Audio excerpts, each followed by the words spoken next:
Welcome to Audit the Court, where we explore the legal nuance surrounding trials, hearings, and legal proceedings. In today's episode, we're heading back to the Harris County Criminal Court in Houston, Texas, to once again review some probable cause hearings decided by Judge David Fleischer. In each of these cases, Judge Fleischer decided that there was not enough evidence to support the criminal charges brought against the defendants. This episode is part of an ongoing series dedicated to helping our viewers better understand how probable cause plays out in an actual courtroom, especially when decided by a reasonable and impartial judge. Let us know if there are any probable cause cases you'd like to see included in this series in the comments down below. And with that said, let's get started with our first hearing. On February 21st, 2025, Edward Love Jr. and Edward Love III were charged with evading arrest or detention based on allegations that they ran away when approached by a police officer. A probable cause hearing was held on February 28th in Judge Fleischer's courtroom. You ready? Good morning. Happy Friday. Michael Love, come up. It's two, Michael Love and Michael Love Jr. Oh, really? Junior and third. Okay, Michael Love Jr. and Senior, come on up. Who's Junior? And you are? The third. Gentlemen, both of you are charged with evading arrest or detention. You're facing up to a year in jail and or a $4,000 fine. We are going to do probable cause. You have the right to remain silent. Anything you say can and will be used against you. You have the right to have an attorney present. If you cannot afford one, one will be appointed to you. Okay. On February 20th, 2025, officer dispatched First Baptist Church. A caller stated that a white pickup truck parked behind the Baptist Church and two Hispanic males exited the truck and were walking around the property. The officer arrived on scene and observed one of the ground level windows opened and a window air conditioner unit pushed in on the inside of the building. The officers then observed two Hispanic males exit the doors on the west side of the building. The defendants then turn and look at the officers and then run in the opposite direction for approximately 30 yards to C Street, run an additional 20 yards to First Street, and then turn and run an additional 30 to 40 yards. Due to the circumstances of the incidents indicating this was possible burglary progress, with fleeing suspects who could have been armed, the officers drew their duty pistol and gave defendant Love Jr. several commands to get on the ground and allow him time to comply. He disregarded the command, so the officer took defendant Love Jr. to the ground. Defendant Love III ran around the building and then subsequently followed commands to lay on the ground. They were both contained. Defendant Love Jr. stated that they panicked, so they ran. The officer stated, "You looked right at me and knew I was a cop, but you still ran," to which the defendant stated, "I know, bro, it wasn't the right thing to do, sir." Your Honor. They look at the cop and they run. Yes, sir. Cops never tell them to stop. Exactly. And what are they doing wrong? I guess, what is this, Minority Report? You know what I mean? I don't have anything additional to say. Guys, be careful. You know what I mean? How old are you, sir? 18. You gotta be careful, man. When you start racking up convictions, life doesn't get easier, man. It gets so much more difficult. And the more convictions you rack up, you're only 18, man. Life doesn't get easier. You get bigger, fatter, you lose hair. It doesn't get easier. And the more convictions you get, the worse you make life. Life is all about money. And if you have money, then life is great. And you only get it with one thing. This or this. Hard work or knowledge. Going around picking up cases, that's not the right way. Don't pollute. Do you understand? Sir. I'm going to find no probable cause on both of your cases. Thank you, Your Honor. Take a seat.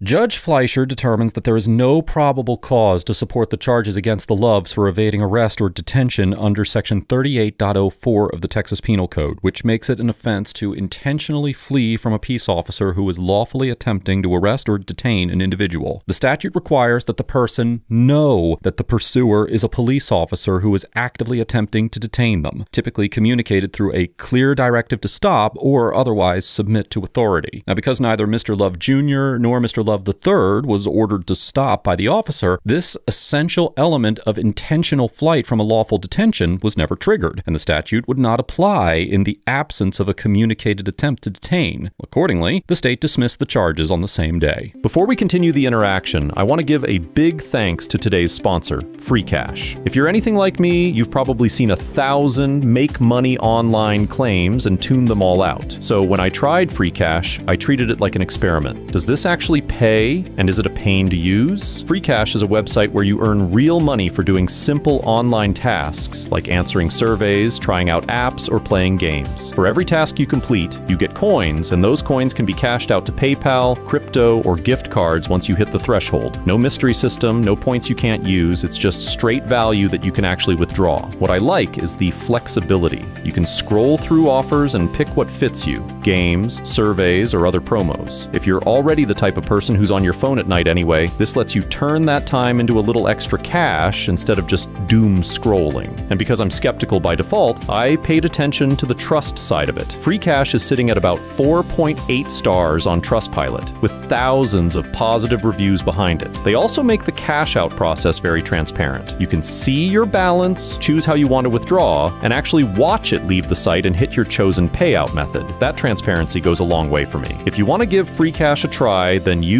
my link on screen and in the description below, or scan the QR code on screen now. This might not set you up for retirement, but if you're going to be on your phone anyway, you might as well get paid for it. Thanks again to FreeCash for sponsoring today's episode. The next probable cause hearing we will cover in this episode took place on April 14th, 2025, after Nicholas Kubler was charged with second offense driving while intoxicated on April 11th. So I had a guy charged with a felony that was arraigned this morning, but he's on your docket later in the week, and I was hoping just to get done so we can. Of course, let's do it. Okay. Do you have the cause number? I do, 255-9578. He's already got conditions from Judge Simons. Where do you go? Judge Simons. Yeah, Okay. Judge D. Simons. And so it's my understanding there's no alcohol. He's got a device also already, I think, or at least we can double check. All right, sir. You are Mr. Kubler. Kubler, yes, sir. Kubler. Mr. Kubler, you're charged with driving while intoxicated, second offense. You are facing up to a year in jail and or a $4,000 fine. We are going to do probable cause. You have the right to remain silent. Anything you say can or will be used against you. I see. So he's also charged with abandonment. Is it out of the same transaction? Yeah, we had a long discussion with him this morning. I don't know anything about it. Let's find out what's going on, please. On April 11th, 2025, an officer was dispatched to an unknown incident or accident, excuse me, and noticed a vehicle, a pickup truck, illegally parked in the front yard of the residence. There were fresh tires, skid marks, a broken wheel, and axle visibly appeared to be damaged from the Ram truck to a legally parked red Jeep Compass. The law enforcement officer made contact with it, and then it said the damage to the Jeep was probably $5,000. The defendant admitted to driving the truck. Was later identified. The officer also made contact with the wheel witness, who said that he witnessed the defendant in the white truck in the driver's seat behind the wheel and observed an exit vehicle from the driver's side door. Upon exiting the vehicle, the wheel witness observed he was not stumbling, and then the wheel witness observed slurred speech and strong odor of alcohol that was emitting from the defendant's breath and person. The defendant also admitted that he was trying to flee the scene and go home, but his vehicle was stolen. The officer made contact with the defendant, who was detained, and noticed a strong odor of alcoholic beverage. The officer then conducted a standardized field sobriety test, where he witnessed, sorry, Your Honor, the DIMS leaves off and does not show the standardized field sobriety test results. The officer asked the defendant his intoxication level. The defendant said he was at a 6 out of 10. The defendant said he does not believe it was safe to operate his motor vehicle at this level of intoxication, but had an 11-year-old passenger. He did not. I'm sorry, he did not. He did not. I apologize. We can just have just a moment to see if I can. Judge, I'm going to tell you that's kind of where the DWI investigation stops. The first response that I have is that no field sobriety tests were performed. It also, the credibility of the wheel witness was never discussed in the DIMS, whether the officer found them credible or reliable, etc. So I really can't make a lot of sense out of. It's like the DIMS you're reading these like going through a drive-through, man. I mean, really, who's writing the reports? Yes, Your Honor. Over and over and over. I mean, really. Trying to see if I can find anything else. Case after case, we're just. So Judge, things don't say it. Don't say is the results of those van revealed sobriety tests, and we do not have an officer. How on earth am I supposed to find probable cause when Mickey Mouse is writing these reports? I don't say. I don't know why it's not in the DIMS. Obviously, we didn't write it here. We represent what is written in there. And so I understand your frustration. I'm highly frustrated.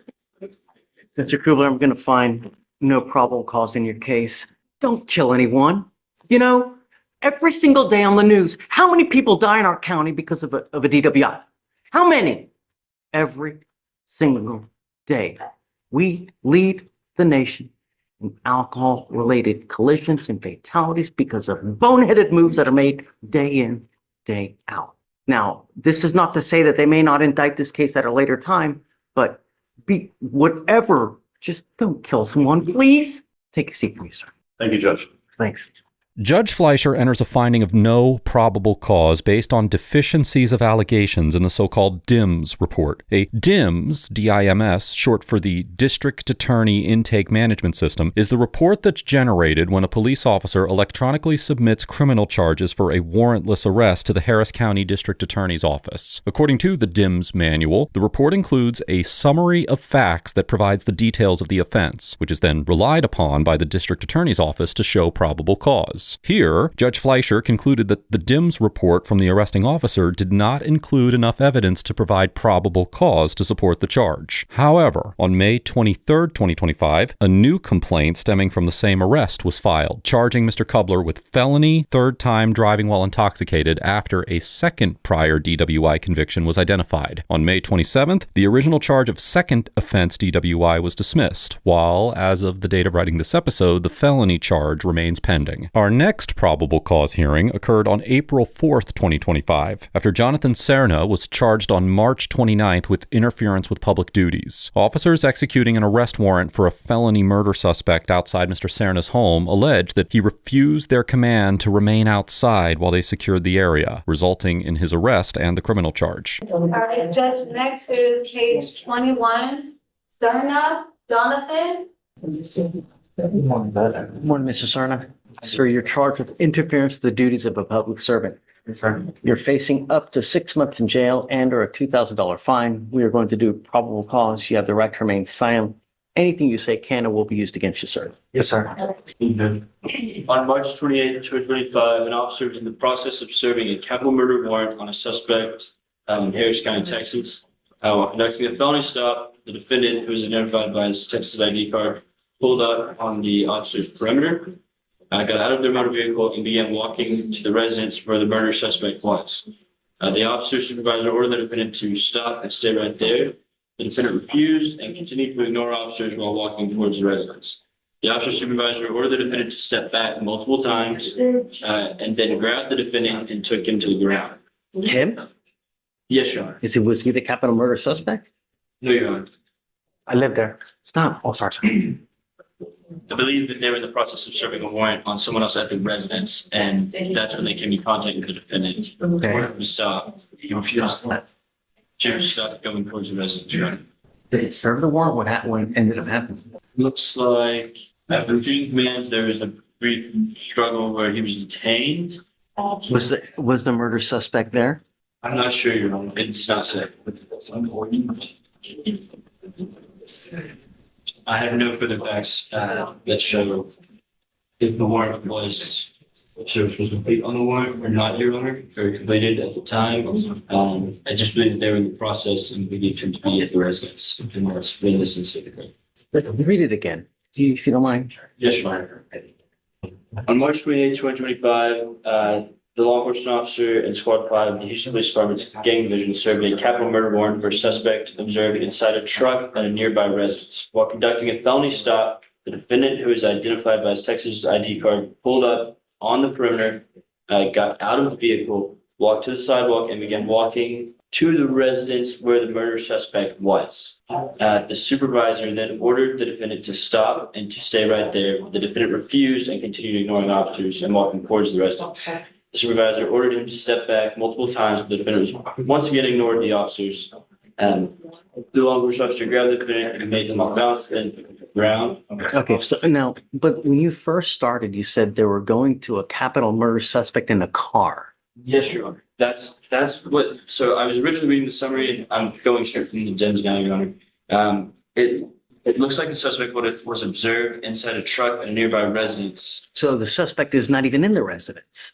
No. Then they later state that the defendant here was walking towards the residence where the murder suspect was. I'm not sure, Your Honor. I don't think I'm gonna find no probable cause in your case. Just be careful, man. When you get into a pissing match with I understand. who's gonna win, They are. I understand. no. Yes, sir. Hint, All right, sit down. please.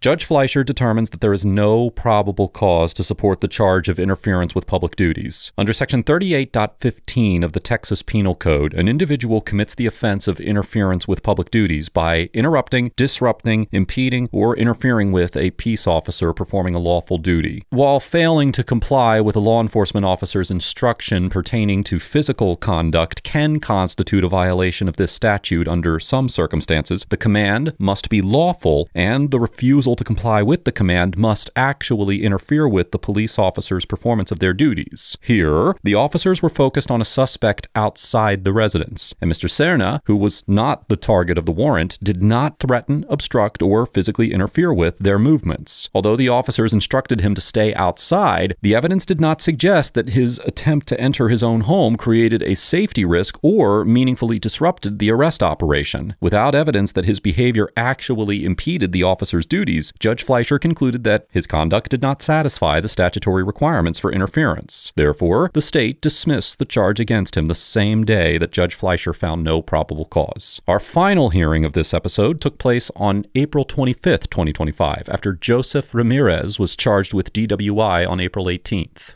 The council's approaching for page 15. Okay. Ramirez, Joseph.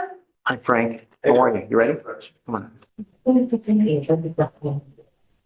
right. Good morning, Mr. Ramirez. Morning, sir. Sir, you're charged with driving while intoxicated. You're facing up to 6 months in jail and you're a $2,000 fine. We're going to do probable cause. You have the right to remain silent. Anything you say can and will be used against you.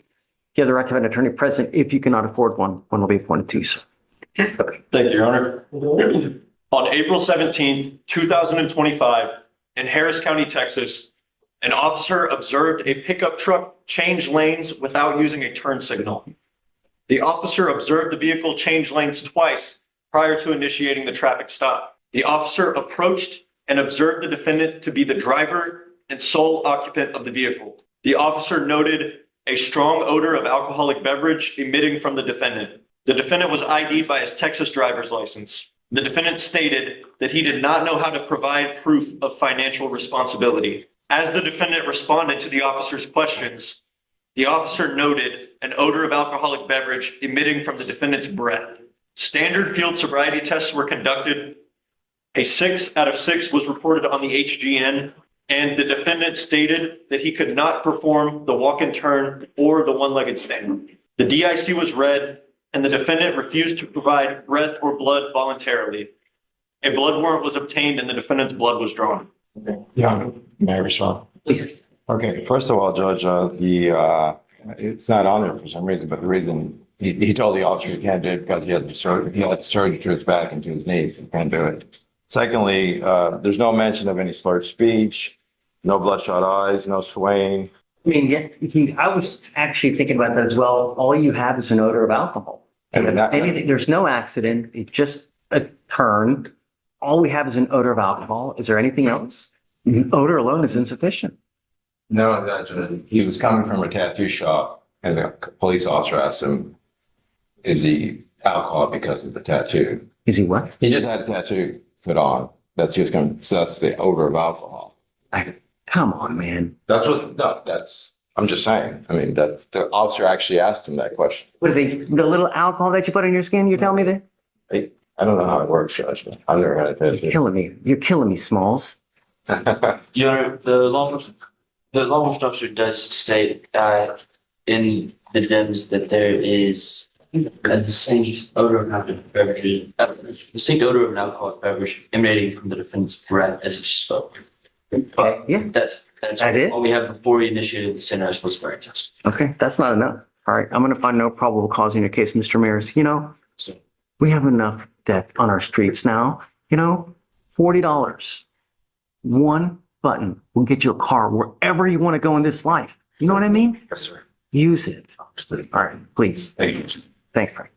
Judge Fleischer concluded that there was no probable cause for the DWI charge because the only evidence that the officer had before conducting field sobriety testing was the alleged smell of alcohol on Mr. Ramirez's breath. Unlike a number of other states, Texas law requires police officers to have reasonable suspicion that a driver has committed an intoxication offense in order to request field sobriety testing. Because the DWI statute only prohibits driving while intoxicated, not driving after consuming any amount of alcohol, Judge Fleischer determined that the odor of alcohol alone was not enough to provide the officer with reasonable suspicion to require field sobriety testing, as there was no evidence that demonstrated that Mr. Ramirez was actually intoxicated. Case law and Article 38.23 of the Texas Code Criminal Procedure requires evidence that a police officer obtains through a constitutional violation, such as requiring field sobriety testing without reasonable suspicion, to be suppressed. Accordingly, because the results of the field sobriety testing and subsequent blood draw could not be considered, Judge Fleischer decided that there was no probable cause for the arrest, and the state dismissed the DWI charge the same day. At the end of the day, these hearings illustrate how essential it is for courts to act as a constitutional checkpoint in the criminal process. In each case that we reviewed, Judge Fleischer adhered to the basic principle that probable cause cannot rest on assumptions, incomplete narratives, or statutory elements that the state simply failed to establish. Whether officers neglected to communicate a lawful order, omitted critical facts from a DIMS report, misapplied statutes, or relied on evidence obtained through an unlawful extension of a traffic stop, the result was the same. The Constitution required more evidence than what the state presented. These rulings reinforce that probable cause is not a mere formality, but a meaningful safeguard against unjustified arrests, and that every charge, no matter how minor or routine, must be supported by competent evidence that satisfies the law. Judge Fleischer's decisions in these cases remind us that the rights of the accused do not yield to convenience, and that judicial oversight remains one of the most important protections built into our legal system. Let us know if there is a case or courtroom interaction that you'd like us to explore in the comments down below. Thank you for watching, and don't forget to like and subscribe so that we can help foster a more informed society. And thanks again to Free Cash for sponsoring this episode.